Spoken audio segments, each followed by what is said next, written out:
Priority 1 message from Starfleet coming in on secured channel.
Hello, Captains, and welcome to the live broadcast recording of episode 485 of Priority 1, a Roddenberry Star Trek podcast. We are live for our election coverage. We're just changing it up. I was not informed of this. I did not agree to this. Drink. Anytime you say election, drink. Yeah. I forgot all my drinks. God damn it. Put them on the counter outside. You put them on the counter. Go get them. Cat and I will make good radio while you go get your We'll drink. make good radio. And I realized I replied to Tracy Lee Coco on Twitch, which she's not on. So, hey, Tracy Lee Coco. Good evening. And Jason Smith is there. Hey, Jason Smith. When Elio comes back, we need everybody to tell us if he's a little quiet in my headset, and he was quiet in Cat's headset earlier, so we just need to know if he's coming through on the stream okay. He was fiddling with stuff before we went live, so. Oh yeah, David Rutley said to turn it up. Yeah, he was fiddling with things before the show, so we're still trying to get the hang of this new streaming service that we've changed over to. So. Oh yeah, hey Ray Boschborg. Still working out the bugs. All right. The consensus is your volume is still a bit low. I can't do anything about it. All right. Well, there Talk you louder. go, folks. There you go, folks. Sorry. You're gonna have to talk louder. I guess. I'm sorry. All right. So, why don't we do a show? Okay. All right. So this thing is recorded. Do you guys see a timer? It should have showed up a timer 00000. I see a 3, 2, 1, and then I see a recording. Oh, I see it. Oh, there's All a timer right, at the so bottom. who wants to volunteer for me to take timestamps? I'm going to forget. I am also going to forget, but I'll do We're it. going to try and remember for each All right. other. I'll do it. I'll do it. I'm making this commitment to you. I can't. It's adding one more thing to the layers of live streaming. So if I will say, can somebody get the timestamp, please? I got Whoever it. gets it first, I'd appreciate it. All right. I don't know why Jamal people says totally can't hear me. I don't know why. I have no idea why. weird. Hold on, let me see. Hello, test. 1 2 1 2 test. You went up a little bit for me. Just a bit. Just ever so slightly. All right, maybe that'll help. A little better. So I just Little can't go better. that much louder because when I get loud, I start peaking, and my compressor's already high enough as it is. So, all right. I don't know what you're looking at to say that you're peaking, but you're not sounding. You're not blowing sounding my right. speakers at all.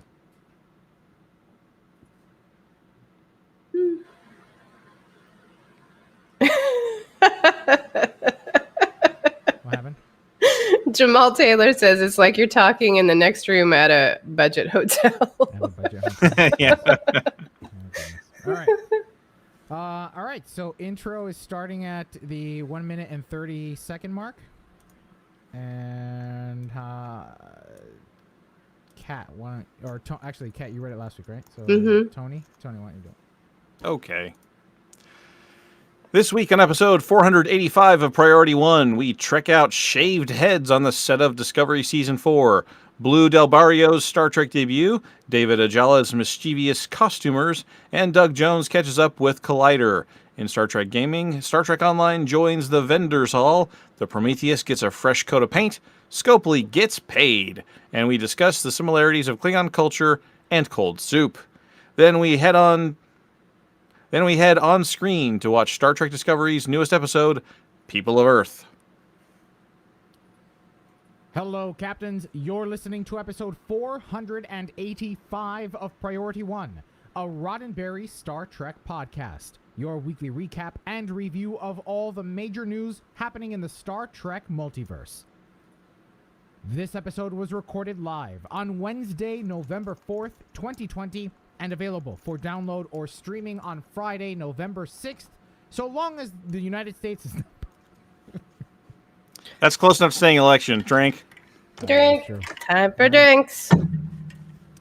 This episode was recorded live on Wednesday, November 4th, 2020, and available for download or streaming on Friday, November 6th at PriorityOnePodcast.com. I'm Elio. I'm Kat. And I'm Tony. And banter? No banter? Well, Captains, you may have realized that we did not go live on Tuesday night because the majority of the team live in the United States. And although much of the states might have already done early voting and submitted their ballots by mail, it was still, and is still, at the time of this recording, a very tense 48 hours. So we decided to take the night off to be with our friends and our family and do what we could to alleviate stressors and stress eat. You better believe I got some Haagen-Dazs. They were on sale at ShopRite. Or make a run to the liquor store to pick up on some other provisions. As Kat points to her wine. So we hope that by the time this episode airs, we will have clearer direction as to the results of the election. But more importantly, we hope that you are safe. We hope that you are healthy. We hope that you are calm and that you take a moment to breathe and count your blessings. Captains, each week between episodes, we love to engage in conversations with you, our listeners, on places like Facebook, Twitter, and Instagram. So if you aren't already following us on any of those, be sure to look us up. There we post things like community questions, special announcements, and more. Just search for Priority One Podcast on your favorite social media app and you will find us. Or you can email us. Reach out to us at incoming@PriorityOnePodcast.com. Captains, this production is run much like a community theater organization. Everybody who is a part of it are volunteers who donate their time and their talents to ensure that the production you've come to expect each and every week is a quality one. From our audio editors that spend all the time throughout the week making sure that we sound decently, to our writers and producers that help structure and organize the flow of the show and how we organize our headlines. All of these things take time, and in some cases, depending on the tools that we use to distribute the show or to share materials with one another, those things can cost money, and quite a bit, for instance. So we turn to you, listeners that find value in our show and want to help make sure that we can continue to produce the quality content you've come to expect. Much like a community theater organization puts on a show, and those ticket sales go right back into the organization for future performances, the money that we collect through sponsorship, through Patreon, all go back into the show to help improve our software, to help improve our hosting, to help improve our tracking, to help improve how we share these very large media files that we have from time to time. All of that money goes back into the production, not into our pockets. Not a single person on the show earns a dime from the work that they contribute to the show. Not myself, not Tony, not Kat, none of our audio editors. Everything goes back into the show to make sure we have content to share for you. So, if you find value in this production, we encourage you to check us out over at Patreon. That's patreon.com/priority1. There you'll find a bunch of There you'll find a bunch of shit that we offer. We do. It's all right there. Go check it out. There you'll find tiers that you can contribute towards that will also reward you for your contributions. For instance, at $10 a month, you get access to an entirely separate show that we call After Hours, unedited, unscripted, and often have special guests like Dr. Robert Hurt, Panda from the Priority One Armada, and more. And if we have an interview, you better believe that we release it to our patrons first. So, again, check us out over at patreon.com/priority1. And, of course, we thank our existing patrons for their support of Priority One. Though it's okay if you can't financially support the show right now, because we understand. But you can do one thing for us, and that's share the show. You can hit that like, retweet, and or share button when you come across one of our posts, or perhaps you'd like to join the team. Tony, do you mind? Yep. We're looking for new volunteers to join the production. Specifically, we're looking for audio and video editors. Additionally, we're looking for a live stream technician for when LEO just doesn't feel like doing it. So for more information, visit PriorityOnePodcast.com or email us. Once again, that address is incoming@PriorityOnePodcast.com. Now let's check out the latest news from the Star Trek multiverse. All right. Isn't it great? We don't have to hit stop. We don't have to do any syncing. It's so weird. Feels so free. You want to just jump into check it out? Okay. Saludos. We're at Buenísimo. ¿Qué pasa? 8:30. Are we writing it down? I put it in the chat. Okay.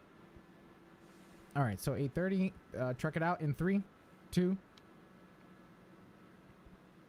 Take a trip through time with us to an era vastly different than today. The year 1990. The fall of the Berlin Wall. The reunification of East and West Germany. Poland's first direct presidential election. The Western world felt like it was ending decades of Cold War hostility. Today... Oh, What was that? that was my speakers. Today... Well, today feels different. But at least we don't have to wait a grueling 3 months to find out if Star Trek was going to return. In those dark Trek times, when there was none to be watched, no one knew whether Patrick Stewart would reprise the role of Captain Jean-Luc Picard.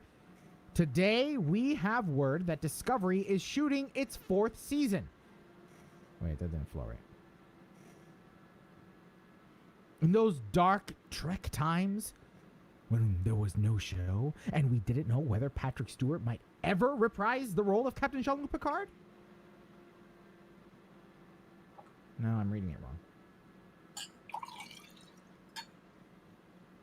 wrong. In those dark Trek times, we didn't know if Patrick Stewart would return to reprise his role, what films might grace the silver screen, if we'd ever get to watch Star Trek on TV again. But today, we have word that Discovery is shooting its 4th season. Ha ha! And we're only 3 episodes into its 3rd season. We reported in episode 483 that production for season 4 would start on September 2nd. But reports were confirmed via Twitter on Monday.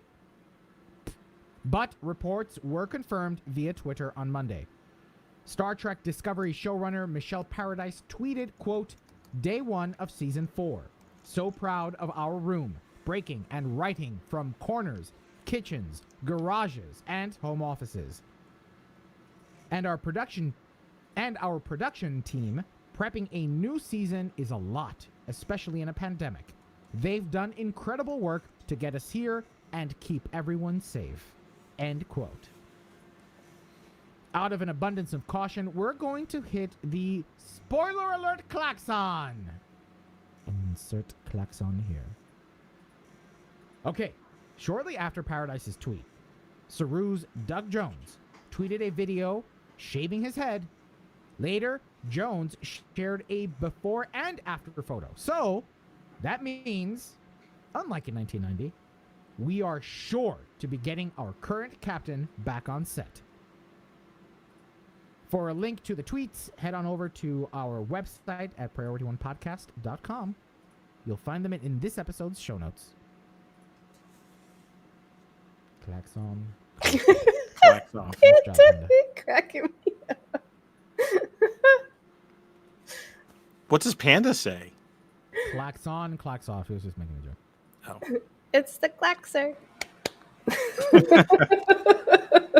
I've fallen and I can't clap anymore. I'm a klaxa. All right. In the latest episode of Star Trek Discovery, People of Earth, we were introduced to the newest member of the Discovery crew, Adira. This week, Adira actor Blue Del Barrio sat down with several news outlets to talk about her experience as Star Trek's first This week, Adira actor Blue Del Barrio sat down with several news outlets to talk about her experience as Star Trek's first non-binary star. Throughout Del Barrio's interviews with Sci-Fi, StarTrek.com, and Entertainment Tonight, it was clear that Del Barrio understood the importance of their representation, both in regards to Star Trek and more broadly to television audiences.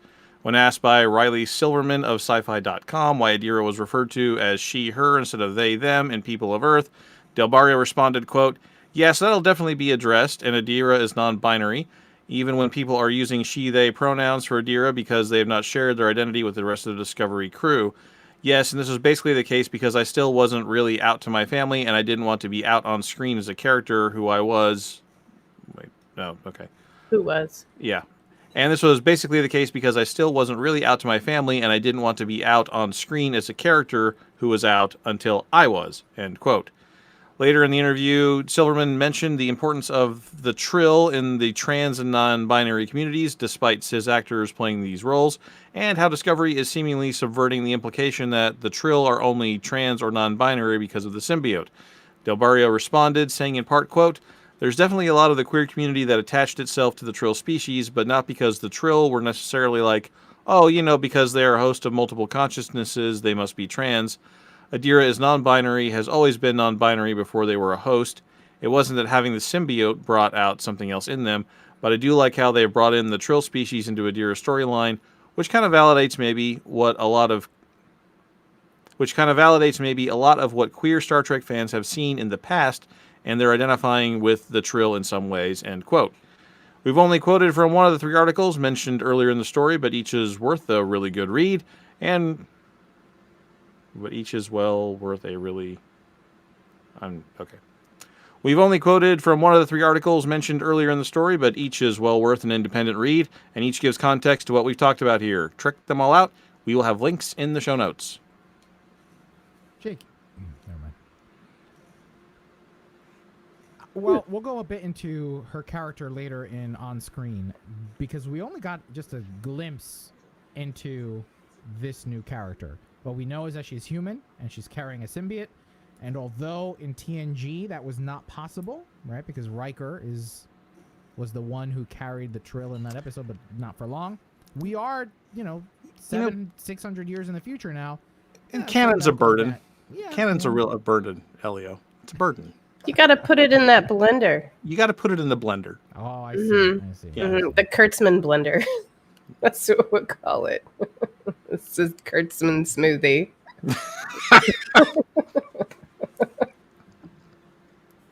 Sorry. Don't apologize. Never apologize for that.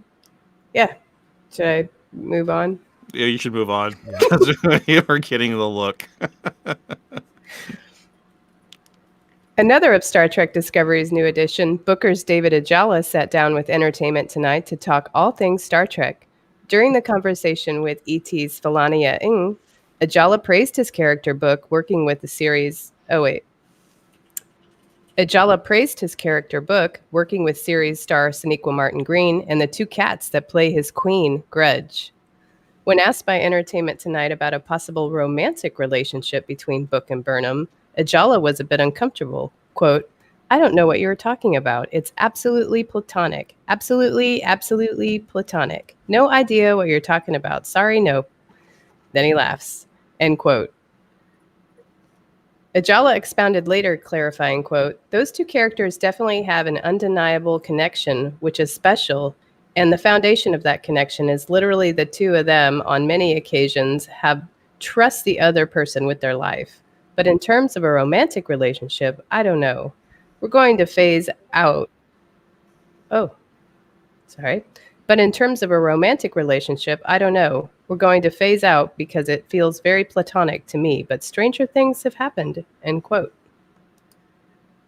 Ajala also spoke about his experience wearing the Starfleet uniform, saying, quote, "Yeah, that was horrible because it was so tight.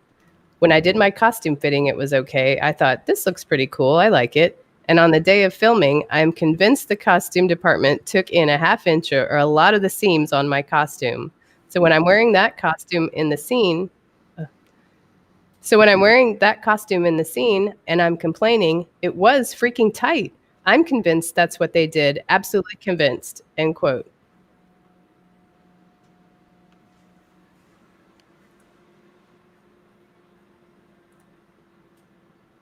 Well, that brings us to our first community question this week. Are you shipping Burnham and Book? Yeah. That's a thing. Are you shipping Burnham and Book? What's their ship name? Let us know in the comments section for this episode at PriorityOnePodcast.com or by replying to our community question post on our social media channels like Facebook, Twitter, and Instagram. Ah, shit. I can't be the one to read it. Tony. Okay. An old-time Discovery cast member... No, just read the community question. Don't take my article. Just read the community question. Oh, I thought you wanted me to go on. I did too, to be fair. It was a bad direction. That's what that was. But don't jump all over me for that. And that leads us to our first community question. Are you shipping Burnham and Book? What is their ship name? Let us know in the comment section for this episode at PriorityOnePodcast.com or by reply to our community question post. Well, okay, I'll change the copy here. There we go. Let us know in the comment section for this episode at PriorityOnePodcast.com or by replying to our community question post on social media channels like Facebook, Twitter, and Instagram. An old-time Discovery cast member also hit the media circuit. This time, the incomparable Doug Jones sat down with Collider Connected to talk about his career, his future, and Star Trek. Jones discussed what's ahead for the Discovery crew and how the 900-plus year jump into the future will affect the series going forward. Insert audio quote here. Jason? Who's Jason? Jones later discussed the Federation and how finding them could, but likely won't, affect who's in Discovery's captain's chair. Another bit of audio. The interview features Jones's candid look at his previous roles, and if you are a fan of any of his work, the video is well worth the watch. Track it out by heading over to our show notes.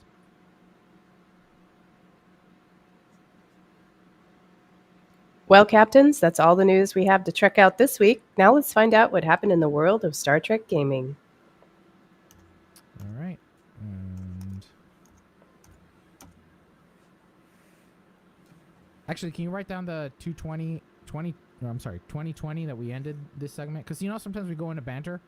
It might be a good idea to also write down when we end the segment, too. If you'll look in the chat.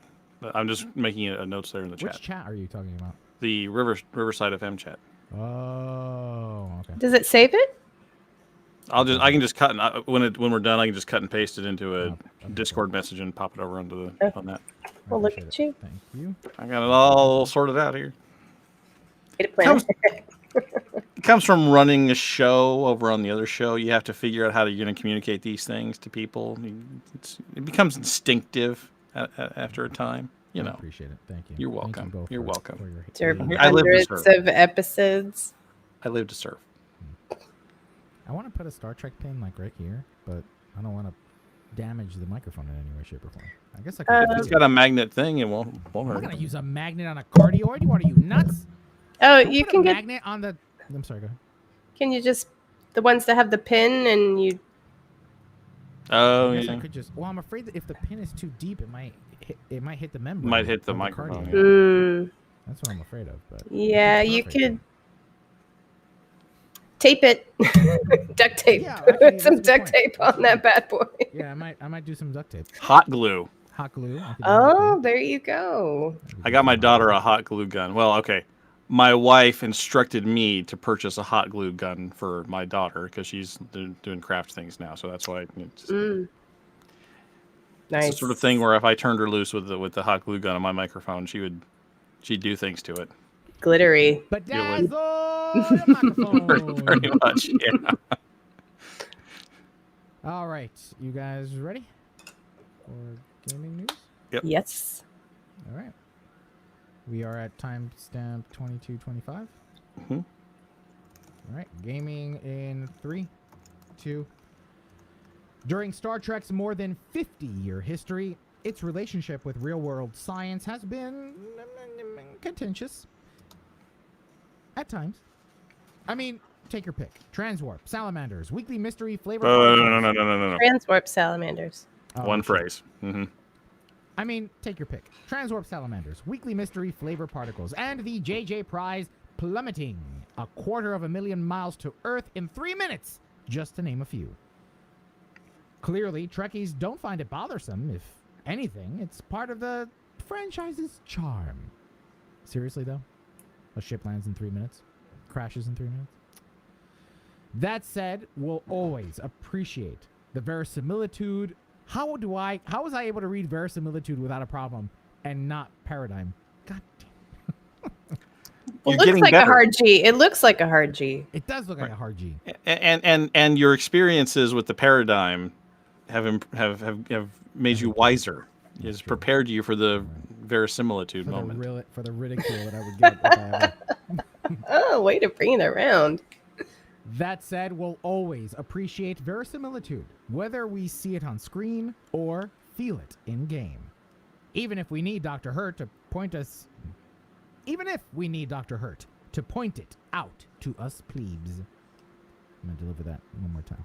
Even if we need Dr. Hurt to point it out to us plebes. On November 7th, Star Trek Online is hosting a panel for the Vendors Hall virtual convention. Let me take a breath and deliver that sentence again. Oh, yeah. Nick Duguid's correcting you, and it's plebs, not plebes. Is it plebs? Well, I'm now- always now, hang heard on. plebes. I mean, I think it could be plebes if No, you, yeah. but I think, yeah, go ahead. Plebes are Naval Academy freshmen, so young rookies. You know, they could also be plebeians or plebs, meaning the low class of Roman people. Take your pick, man. I'm going to leave it to the audio editors. There you go. Even if we need Dr. Hurt to point it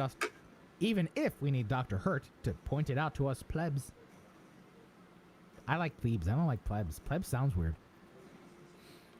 On November 7th, Star Trek Online is hosting a panel for the Vendors Hall virtual convention with some serious scientific star power. Franchise science advisor Aaron McDonald, bad astronomer Phil Platt, and senior content designer Jesse Heinig will put the Gravity Kills TFO under the scope for both science and entertainment. How do you pull a story out of something so dense that light can't escape it? Is spaghettification possible with the game engine? Join the panel at 10 a.m. Pacific Daylight Time, right? Join the panel at 10 a.m. Pacific Time to find out. That sounds really interesting. So it's interesting from the concept that a game developer is pulling in science advisors to try to. I don't want to go so far as to say legitimize, but like to try to get the game somewhat accurate and to like deconstruct a game. for science. Well, if they're going to do that, they're going to need to explain to me how gravity well works and how I can make a make a new singularity every minute and a half. What's the cooldown on gravity well?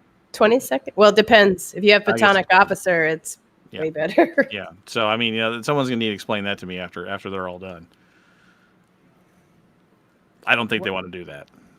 Well, I mean, according to Star Trek Online, the panel's focus will be on the TFO's conceptual design and not necessarily its playability. Right. So this is more along the lines of, is this even a realistic scenario? It's not. Is it a scenario you want to do, or is there ways to win faster? Kat, can you remind us all which TFO is Gravity Falls? Gravity kills. Gravity kills.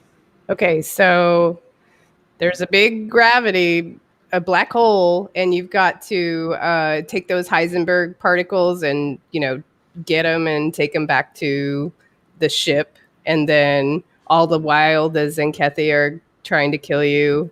And is it Zenkethi? Well, anyway, whatever the enemy is, pretty sure it's Zenkethi.